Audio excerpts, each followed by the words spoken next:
Hello friends, welcome to the Vision Commerce. मैं आदित्य कुमार आपका स्वागत करता हूं। दोस्तों, आज का यह क्लास बीकॉम पार्ट 2 से रिलेटेड होगा। बीकॉम पार्ट 2 के सीरीज में हम लोगों ने अभी स्पेशलाइज्ड अकाउंट शुरू किए हैं और स्पेशलाइज्ड अकाउंट के चैप्टर 1 को देख रहे हैं, जो शेयर से रिलेटेड है, इशू ऑफ शेयर से रिलेटेड है। हम लोग पिछले वीडियो में बहुत सारे टॉपिक को कवर कर चुके हैं, साथ ही साथ एट प्रीमियम भी हम लोग पढ़ चुके हैं। तो आज का यह class mainly issue of share at discount से रिलेटेड होगा। आज के इस क्लास में हम लोग आज के इस वीडियो में डिस्काउंट से रिलेटेड जो कंपनी एक्ट में प्रोविजन है उसको देखेंगे, साथ ही साथ डिस्काउंट से रिलेटेड जो जर्नल एंट्री होता है उसे भी हम लोग समझने का प्रयास करेंगे। जो भी टेक्निकल इसमें बात है उस सब को देखने का प्रयास करेंगे, ताकि हमारे सामने issue of share at discount से रिलेटेड जो भी प्रश्न हो उसे हम आसानी से सॉल्व कर पाए। दोस्तों, अगर आप नए हैं तो हमारे इस चैनल को सब्सक्राइब करें और बेल आइकन भी प्रेस करें, ताकि हम आपके लिए वीडियो लेकर आए तो उसका नोटिफिकेशन आप तक आसानी से पहुंच सके। दोस्तों, इस चैनल पे द विजन कॉमर्स चैनल पे ICom BCom UGC NET JRF की तैयारी कराई जाती है। इसके लिए हम लोग वीडियो लगातार डालने का प्रयास करते हैं, तो आपको आपके क्लास का मटेरियल ढूंढने में परेशानी नहीं हो, इसके लिए हम लोग प्लेलिस्ट बनाया है। प्लेलिस्ट के माध्यम से आप अपने क्लास के प्रीवियस वीडियो को देख सकते हैं। सभी क्लास के लिए अलग अलग प्लेलिस्ट बनाया है सब्जेक्ट वाइज। दोस्तों, अगर आपको किसी भी तरह का सुझाव देना हो या किसी भी तरह की सहायता की आवश्यकता हो, तो उसके लिए हम लोग टेलीग्राम चैनल, फेसबुक ग्रुप भी क्रिएट किए हैं, जिसका लिंक आपको डिस्क्रिप्शन में मिल जाएगा। तो आप वहां से भी हमें फॉलो कर सकते हैं और वहां हर संभव आपको प्रयास किया जाएगा कि आपके प्रश्नों का रिप्लाई दिया जाए। दोस्तों, तो आइए आज हम लोग आज का वीडियो शुरू करते हैं, जो issue of share at discount से रिलेटेड होगा। उसका जो भी कंपनीज एक्ट में प्रोविजन है उसको देखने के साथ साथ हम लोग जनरल एंट्री भी देखने का प्रयास करेंगे।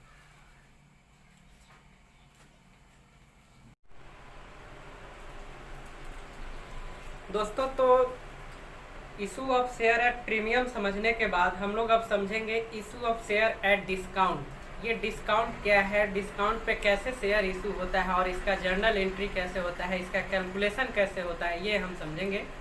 दोस्तों, सबसे पहले हम समझते हैं डिस्काउंट। ये डिस्काउंट क्या है? डिस्काउंट का हिंदी होता है छूट, जैसा कि आप लोग जानते हैं। तो जब कोई भी कंपनी अपने शेयर के फेस वैल्यू से कम मूल्य पर अगर शेयर इशू करती है तो उसे ही हम डिस्काउंट कहते हैं। एक एग्जाम्पल से समझते हैं।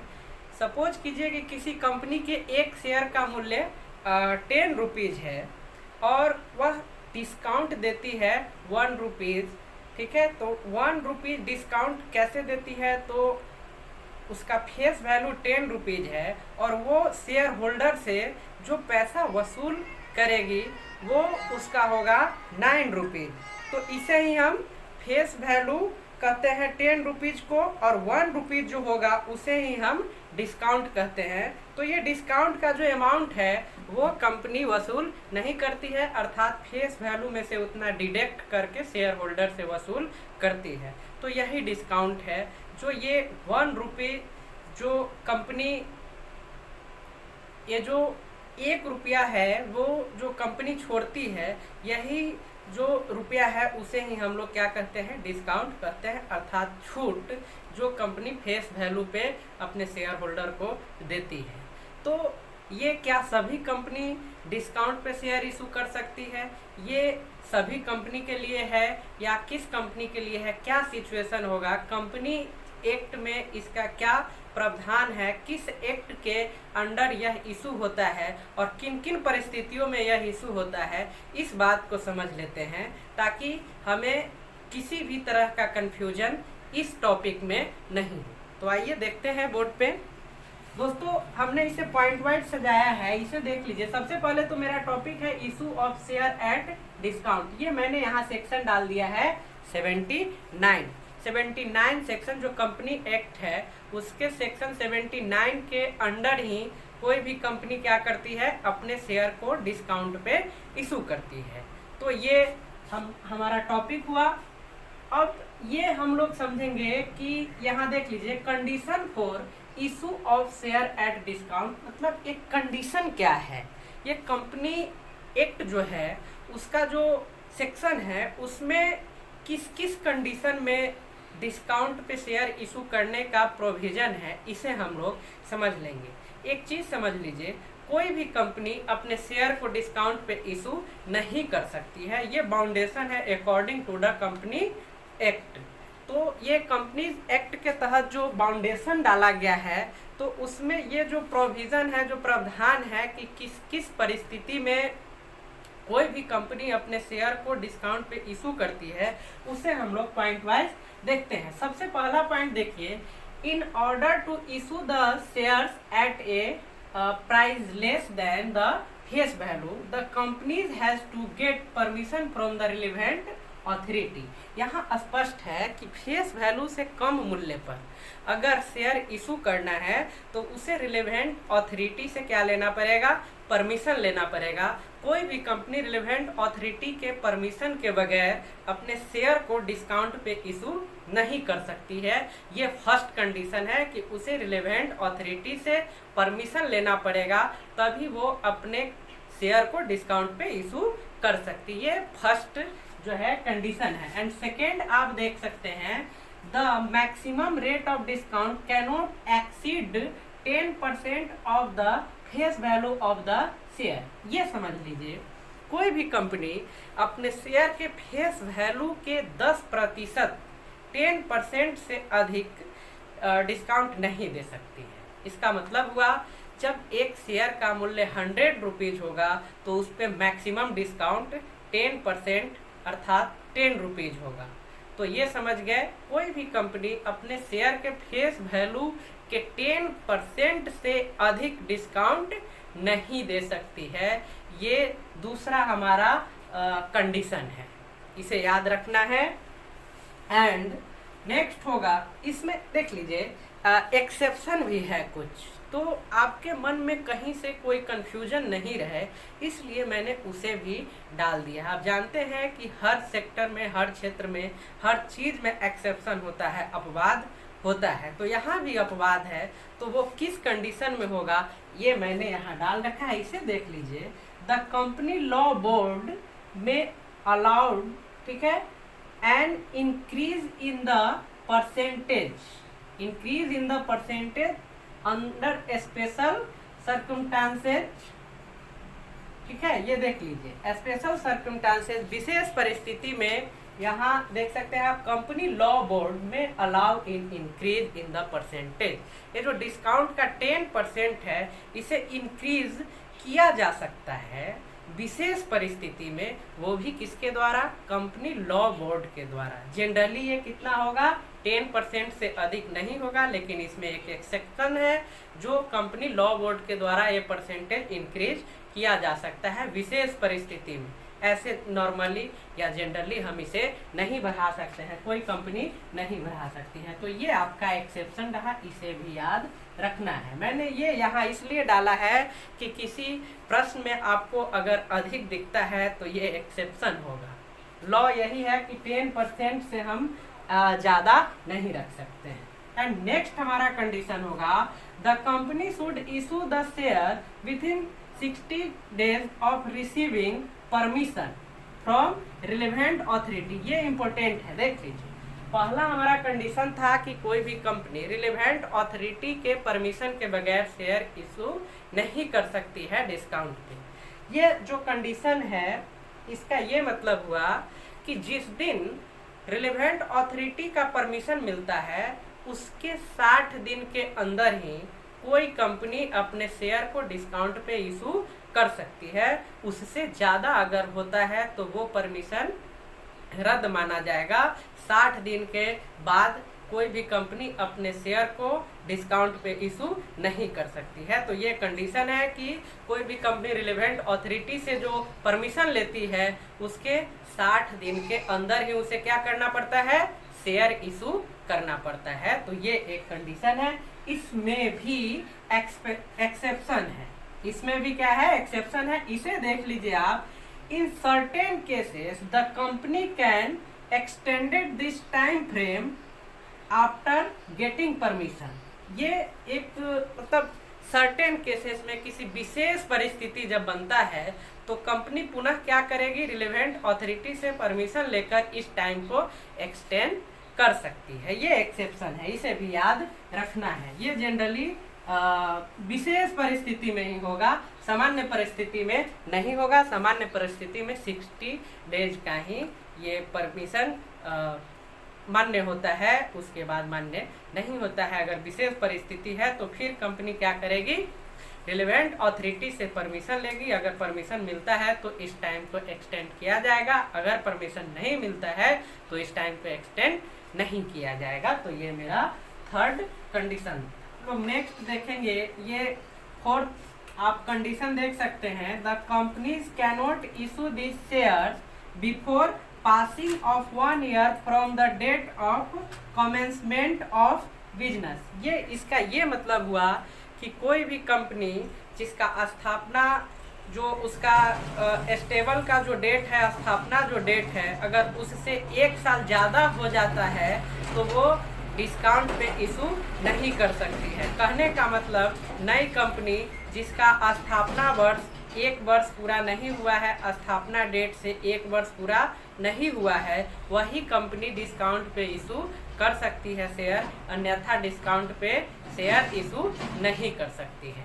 नेक्स्ट कंडीशन आप देख सकते हैं, the shares must belong to the same class of shares which are already available in the market.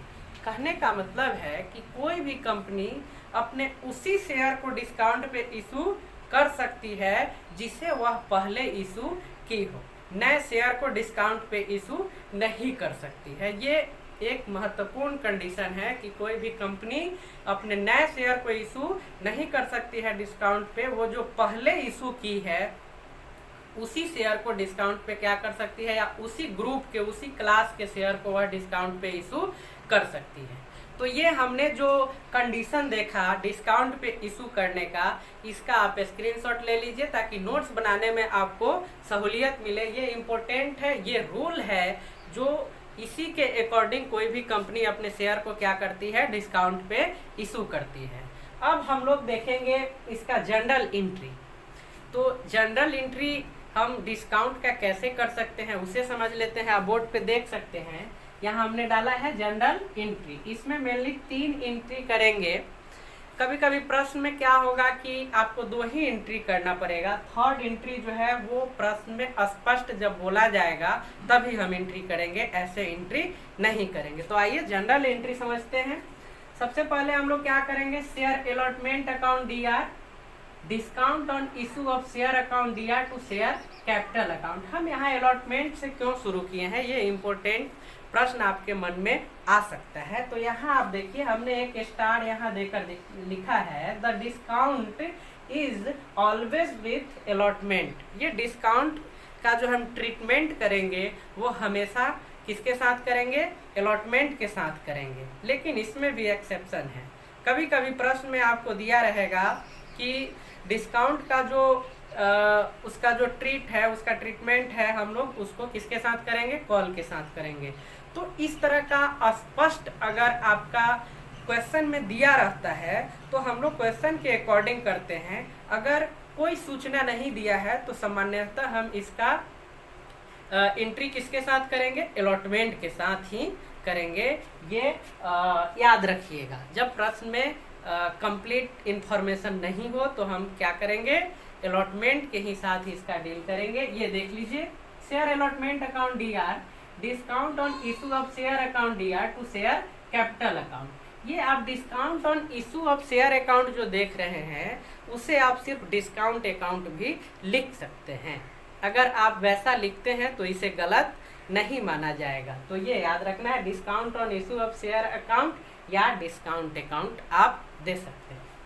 Narration होगा, being amount of allotment due and discount allowed. मतलब अलॉटमेंट मनी क्या हुआ है, ड्यू है, और डिस्काउंट उस पर क्या किया जा रहा है, अलाउ किया जा रहा है। अब इस अमाउंट को हम क्या करते हैं, रिसीव करते हैं bank account DR to share allotment account. Account. ये थर्ड एंट्री हमने इसलिए रखा है कि कभी कभी किसी प्रश्न में आपको दिया रहेगा कि ये डिस्काउंट अकाउंट को रिटर्न ऑफ करना है, ठीक है। तो उस परिस्थिति में जो एंट्री होगा मेरा, यहाँ देख लीजिए, profit and loss account, profit and loss account DR to discount on issue of share account. इसका जो नरेशन होगा, being discount on share written off. ये जनरली ये जो एंट्री है आपका थर्ड एंट्री है, ये सभी प्रश्न में नहीं होगा।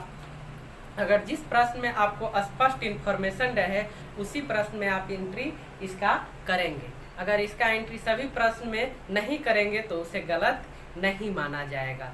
तो ये आपका डिस्काउंट का एंट्री है, मेनली 2 एंट्री। ये थर्ड जब स्पष्ट इंफॉर्मेशन रहे कि आपको डिस्काउंट को क्या करना है, रिटर्न ऑफ करना है, तब आप इसको प्रॉफिट एंड लॉस अकाउंट में भेज सकते हैं। तो ये आपका स्पेशलाइज्ड अकाउंट के शेयर से रिलेटेड जो टॉपिक है, इसका जो 3 परिस्थितियां होता है, ऐड पर, एट प्रीमियम, एट डिस्काउंट। तो ऐड पर हम लोग पहले पढ़ चुके थे, ऐड प्रीमियम, ऐड डिस्काउंट हम लोग इस वीडियो में पढ़े हैं। इससे ज़्यादा इसमें कुछ नहीं होता है।